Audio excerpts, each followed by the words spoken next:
Congress leader Rahul Gandhi on Tuesday released a white paper on India's COVID-19 management. The Wayanad MP said that the aim of the white paper was to help the nation counter a third wave and was not intended to point fingers at the government.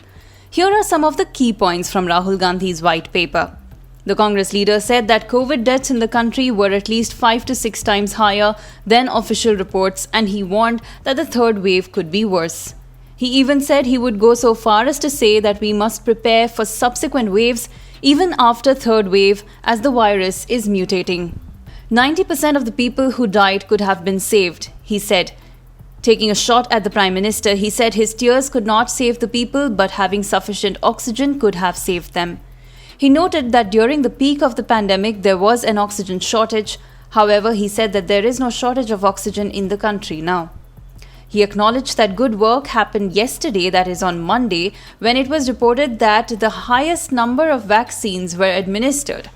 However, Rahul said that this was not a series of events and the government can't rest on its achievements for just one day, but needs to continue the process of work until we have vaccinated our whole population.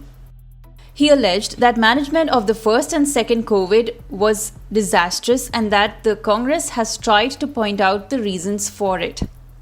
Reacting strongly to this, BJP spokesperson Sambit Patra said that before giving suggestions to the central government, Rahul Gandhi should go to Congress-ruled states and take stock of the situation there. He asked why Rahul Gandhi was silent on the alleged vaccine scam in Punjab.